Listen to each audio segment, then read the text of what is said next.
নমস্কার বন্ধুরা, শুভ সকাল। পুষ্পর বাঙাল হেসেলে আপনাদের স্বাগত। আজ আমি বানিয়ে দেখাবো দই বোয়াল, গন্ধরাজ দই বোয়াল। সেই জন্য সবার প্রথমে মাছগুলো ঈষদুষ্ণ গরম জল আর লবণ দিয়ে খুব ভালোভাবে ধুয়ে রেখেছি। দেখুন, এক থালা মাছ, আর মাছটা কিন্তু ভীষণ ফ্রেশ।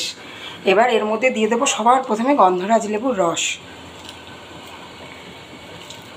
বেশ খানিকটা পরিমাণে গন্ধরাজ লেবুর রস দেবো। দিয়ে দেবো পরিমাণ মতন লবণ। ভাজার সময় একটু লবণ হলুদটা বেশি দেবেন, তাহলে মাছের ভেতর ঢুকবে। এরপর দিয়ে দেবো হলুদ গুঁড়ো, তারপর দিয়ে দেবো লঙ্কার গুঁড়ো, দিয়ে বেশ ভালোভাবে মাখিয়ে নেব।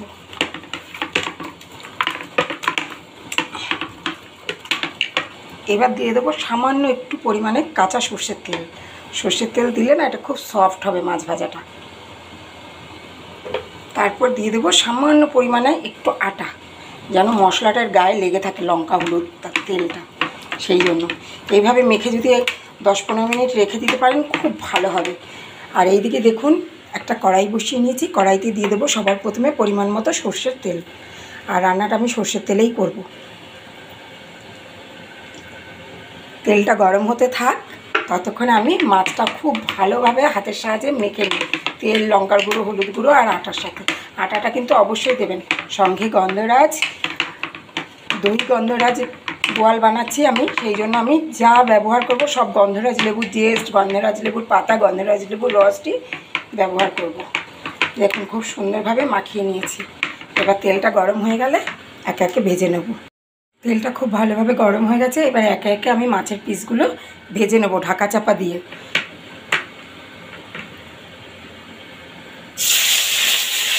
ভীষণ থাকে এই মাছ, অবশ্যই ঢাকা দিয়ে দেবেন এইভাবে।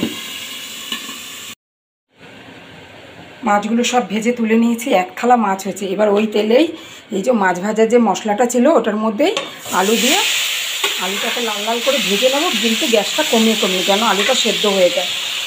ঢাকা দিয়ে দিয়ে ভেজে নেবো। আলুটা ভেজে তুলে নিয়ে দেখাচ্ছি। ততক্ষণে আমি একটা মশলা বানিয়ে নেবো। এখানে গোটা শুকনো লঙ্কা গরম জলে ভিজিয়ে রেখেছিলাম। এটা কিন্তু বাটা লঙ্কা দিয়ে করলেই ভালো হবে। তো আমি শিলে বাটবো না, আমি মিক্সিতেই পেস্ট করে নেবো। আর টমেটো দেখেন, ছাঁচটা ফেলে দিয়ে টমেটো একটা ছোট্ট সাইজের নিয়েছি। 1 ইঞ্চি মতন আদা নিয়েছি, 4-5 কোয়া রসুন নিয়েছি। এটার একটা মিহি পেস্ট বানিয়ে নেবো। আলুটা খুব সুন্দর লাল লাল করে ভাজা হয়ে গেছে। এবার আলুটাকে নামিয়ে নেব। তেলের মধ্যে আরও একটু তেল আমি অ্যাড করলাম। বেশি একটু তেল তেল ঝালঝাল হবে, তাহলেই ভালো লাগবে এটা। আর এখানে ফোড়নের জন্য দেখুন রেখেছি এলাচ, দারচিনি, গোটা শুকনো লঙ্কা, সাদা জিরা আর তেজপাতা। এটা আমি ফোড়ন দিয়ে দেবো।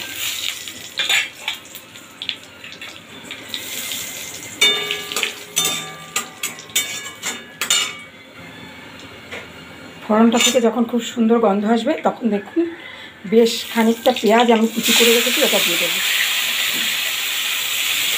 দিয়ে এটাকে গ্যাস বাড়িয়ে বেশ লাল লাল করে ভেজে নেব। মশলা থেকে তেল ছাড়তে আরম্ভ করেছে। এই সময় দিয়ে দেবো হলুদ গুঁড়ো পরিমাণ মতন, আর দিয়ে দেবো লবণ। দিয়ে বেশ ভালোভাবে এটাকে কষিয়ে নেব। দেখুন, দইটাও আমি ফেটিয়ে নিয়েছি ব্লেন্ডারে। এটার মধ্যে একটু জল দিয়ে দইটা এবার আমি দেবো। দেখুন, মশলাটা খুব ভালোভাবে কষানো হয়ে গেছে। এই সময় দিয়ে দেবো ফেটিয়ে রাখা দইটা। দইটা দিয়ে বেশ ভালোভাবে কষিয়ে নেব। কালারটা আবার সুন্দর হয়ে যাবে দেখবেন কষানো হলেই। আর স্বাদটাকে ব্যালেন্স করবার জন্য 2-3 দানা চিনি আমি এর মধ্যে অ্যাড করলাম।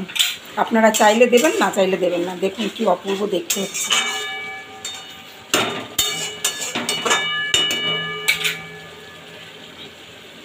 এবার ভেজে রাখা আলুটা অর্ধেক সেদ্ধ হয়েছে, আর অর্ধেক সিদ্ধ আমি কষতে কষতে করে নেব।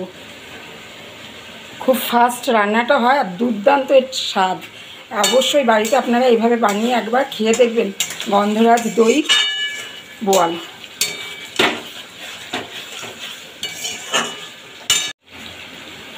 সেই কালার এসছে, সেই কালার। একটু জল দিয়ে ঢাকা দিয়ে দিয়ে কষাবো। আলুটা যেন ভালোভাবে সেদ্ধ হয়ে যায়, আর মশলাটাও যেন কষানো হয়ে যায়।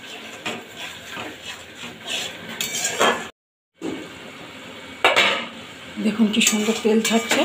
মশলাও খুব ভালোভাবে কষানো হয়ে গেছে, আলুও সেদ্ধ করা হয়ে গেছে।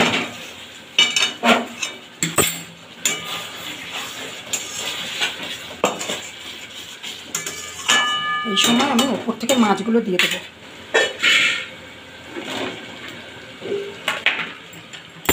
দিয়ে দেবো পরিমাণ মতন উষ্ণ গরম জল।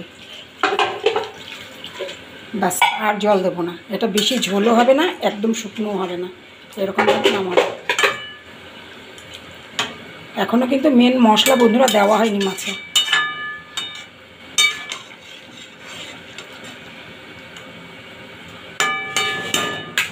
এবার গ্যাসটা বাড়িয়ে দিয়ে 2 থেকে 3 মিনিট ফুটতে দিলেই রেডি হয়ে যাবে মাছের ঝোল।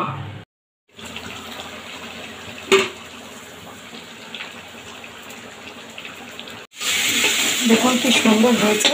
এই সময় দিয়ে দেবো, দেখুন কি সুন্দর ফুটছে। এই সময় দিয়ে দেবো শুকনো খোলায় ভেজে রাখা জিরে আর গরম মশলা একসাথে পাউডার করে নিয়েছি, সেটা উপর থেকে। এটা দিলে কিন্তু তরকারির স্বাদ দ্বিগুণ বেড়ে যাবে, আর এর ফ্লেভার অসাধারণ। একদম রেডি হয়ে গেছে আমাদের গন্ধরাজ দই বোয়াল। পরিবেশন করে আমি দেখাচ্ছি। পরিবেশনের সময় কিন্তু আমি আরও কিছু এর সঙ্গে অ্যাড করব। অবশ্যই পুরো ভিডিওটা আপনারা দেখবেন, নাহলে কিন্তু বুঝতে পারবেন না। এবার এতে দিয়ে দেব হাতে ভেঙে রাখা 2-3টে কাঁচা লঙ্কা। এটা কিন্তু ফ্লেভারের জন্য দিলাম। আর ওপর থেকে দিয়ে দেব সামান্য পরিমাণে ঘি। ঘি দিলে কিন্তু এর ফ্লেভারটা খুব ভালো হবে।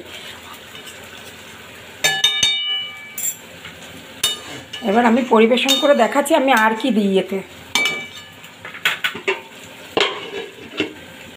দেখুন আমি বেশ খানিকটা গন্ধরাজ লেবুর জেস্ট বার করে নিয়েছি, সবুজ অংশটাই দেবেন। আর এখানে 3টে মতন গন্ধরাজ লেবুর পাতা রেখেছি। এটা এবার ওপর থেকে ডেকোরেশনের জন্য দিয়ে দেবেন। এতে কিন্তু শুধু ডেকোরেশনই হবে না, ফ্লেভারও খুব ভালো আসবে। একদম তাহলে রেডি হয়ে যাবে আমাদের।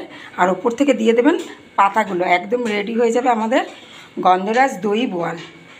কি কেমন লাগলো আমার এই রেসিপি? যদি আপনাদের ভালো লেগে থাকে অবশ্যই লাইক, কমেন্ট, শেয়ার করবেন। ভালো থাকবেন, সুস্থ থাকবেন, দেখতে থাকবেন পুষ্পর বাঙাল হেসেল। ফিরে আসছি পরের ভিডিওতে।